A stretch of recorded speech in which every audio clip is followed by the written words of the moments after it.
మీ జగన్ ఉంటేనే బడులు మారుతాయి, పేదవాడు వెళ్ళే స్కూళ్ళు ఇంగ్లీష్ మీడియం అవుతాయి. మీ జగన్ ఉంటేనే గ్రామాలలో విలేజ్ క్లినిక్లు పనిచేయడం మొదలు పెడతాయి. ఆరోగ్య సురక్ష అనే కార్యక్రమం జల్లడబడుతూ ప్రతి పేదవాడికి తోడుగా ఉండే కార్యక్రమం జరుగుతుంది. ఆరోగ్యశ్రీని ఇప్పటికే విస్తరించిన ఈ ఆరోగ్యశ్రీ ఇంకా గొప్పగా పనిచేయడం మొదలు పెడుతుంది. ఏ పేదవాడైనా కూడా అప్పుల పాలు కాకుండా ఆ పేదవాడికి వైద్యం అందే పరిస్థితి కొనసాగాలంటే కేవలం జగన్ ఉంటే మాత్రమే అది సాగుతుంది, జరుగుతుంది.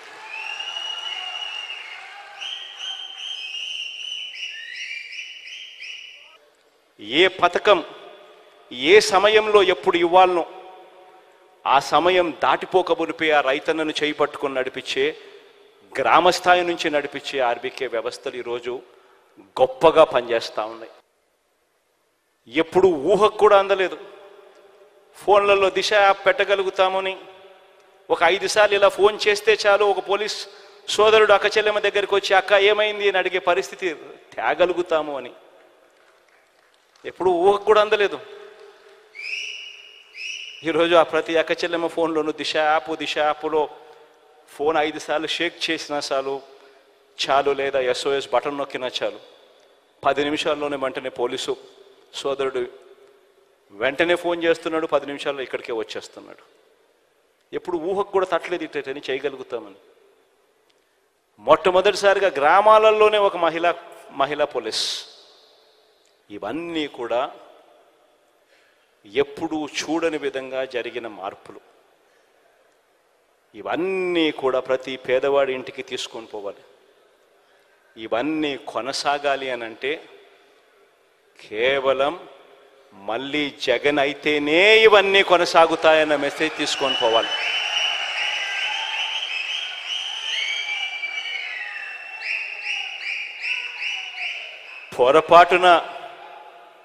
పొరపాటున మనం జగన్కి కానీ వైఎస్ఆర్ కాంగ్రెస్ పార్టీకి కానీ ఓటు వేయకపోతే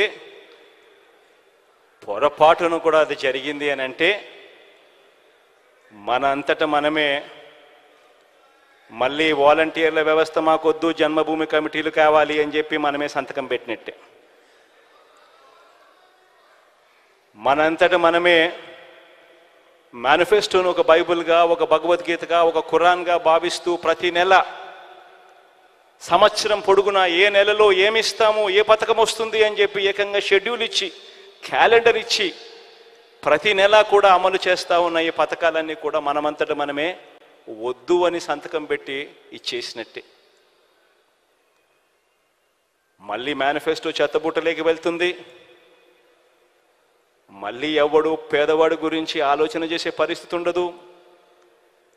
విశ్వసనీయత అన్న పదానికి అర్థం ఎక్కడా ఉండదు. మళ్ళీ పేదవాడు బతుకు చిన్న భిన్నమే అన్న సంకేతం ప్రతి పేదవాడి ఇంట్లోనూ వెళ్ళాలి. ప్రతి పేదవాడికి చెప్పాలి, అమ్మా జగన్ ఏదైనా చెప్తే చేస్తాడు. చెప్పే ముందు 4 సార్లు ఆలోచన చేస్తాడు. చేయగలిగింది మాత్రమే చెబుతాడు. కానీ చంద్రబాబు నాయుడు అలాంటి వ్యక్తి కాదు. ఎన్నికల కోసం, ఓట్ల కోసం ఏమైనా చెబుతాడు, ఎవరినైనా మోసం చేస్తాడు అవసరం కోసం అన్నది మన కళ్ళ ఎదుటనే కనిపించిన సత్యం. 2014లో ఇదే చూశాం, దానికన్నా ముందు ఇదే చూశాం. ఇవాళ తాను కేజీ బంగారం ఇస్తానని చెప్తున్నాడు, ప్రతి ఇంటికి బెంజ్ కారు కొనిస్తానంటున్నాడు. మళ్ళీ జరగబోయేది మాత్రం మళ్ళీ ఇదే అమ్మా అని చెప్పి ప్రతి ఇంటికి వెళ్ళి చెప్పే పరిస్థితి రావాలి. ఈ 45 రోజుల్లో ఇక ఎన్నికలు జరగబోతున్నాయన్న సంగతి జ్ఞాపకం పెట్టుకోండి. ఈ 45 రోజులు దాదాపుగా మన పార్టీలో అయితే మోరల్లెస్ టికెట్లన్నీ మోరల్లెస్ అందరికీ కన్ఫర్మ్ అయినట్టే. మోరల్లెస్ ఎందుకంటే మార్చాల్సినటువన్నీ దాదాపుగా ఇప్పుడే 99% మార్చేసినాము. ఇంకా ఏదైనా ఉంటే 1 6 ఏదో ఉంటే అక్కడో ఇక్కడో ఏదో ఉంటే మొత్తం కలిపినా కూడా పెద్ద ఎక్కువేమి ఉండవు. కాబట్టి అందరికీ మోరల్లెస్ కన్ఫర్మే కాబట్టి ఖచ్చితంగా పోండి, ఆర్గనైజేషన్ మీద ధ్యాస పెట్టండి.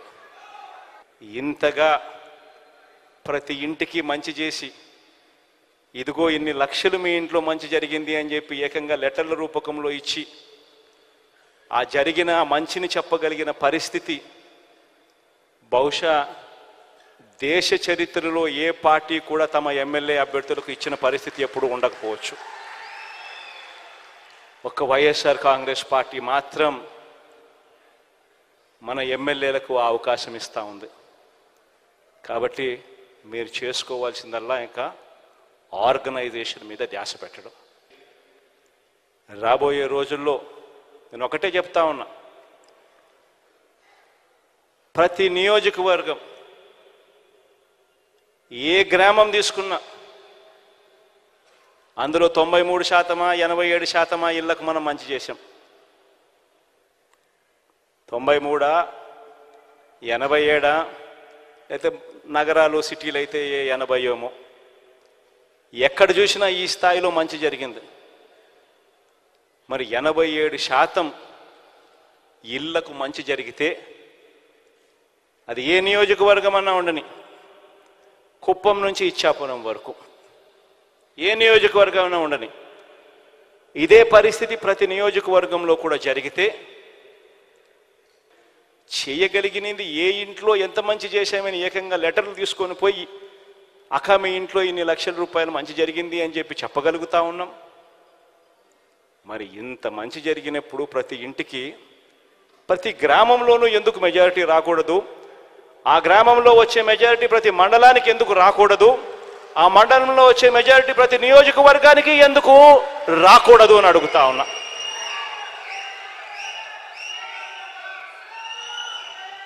అది కుప్పమైనా సరే, ఇచ్చాపురమైనా సరే ఎందుకు జరగకూడదు అని అడుగుతా ఉన్నా. ఎస్, కొద్దో గొప్ప మన ప్రత్యర్థులు రకరకాల కాస్ట్ ఫీలింగ్స్ తీసుకొస్తారు. ఎందుకనంటే ఇక్కడ జరిగేది కాస్ట్ వార్ కాదు, ఇక్కడ జరిగేది క్లాష్ వార్. పేదవాడు బ్రతకాలి అనంటే వైఎస్ఆర్ కాంగ్రెస్ పార్టీ రావాలి, పేదవాడు బాగుపడాలి అనంటే వైఎస్ఆర్ కాంగ్రెస్ పార్టీ రావాలి, పేదవాడికి భవిష్యత్తు ఉండాలి అనంటే వైఎస్ఆర్ కాంగ్రెస్ పార్టీ రావాలి. ఈ అంశం ప్రతి ఇంటికి కూడా వెళ్ళి చెప్పగలగాలి. ఇక నేను చేయగలిగిందంతా నేను చేశా. మీ చేతుల్లోకి ఎవ్వడు, ఏ రాజకీయ పార్టీ, ఏ రాజకీయ నాయకుడు ఎప్పుడు ఇవ్వని ఆయుధాలు మీ అందరి చేతుల్లో నేను పెట్టా.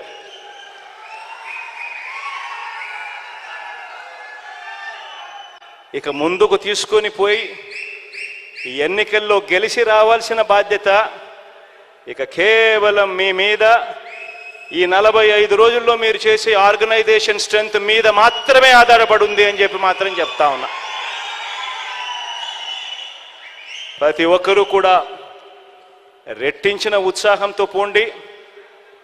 మంచి చేశాం, మంచి చేసి ఓటు అడుగుతా ఉన్నామన్న ఒక గొప్ప సంతృప్తితో పోండి. పోయి ఈసారి మాత్రం లాస్ట్ టైం నాకు 151 వచ్చాయి, లాస్ట్ టైం 22 ఎంపీలు వచ్చాయి. ఈసారి మాత్రం 175కు 175 రావాల్సిందే. ఆ దిశగానే అడుగులు పడాలి. 25కి 25 ఎంపీలు రావాల్సిందే అన్న దిశగానే అడుగులు పడాలి. ఆ దిశగానే అంతే కాన్ఫిడెన్స్తో అడుగులు వేయమని చెప్పి మీ అందరికీ కూడా all the very best wishes తెలియజేస్తూ సెలవు తీసుకుంటా ఉన్నాను.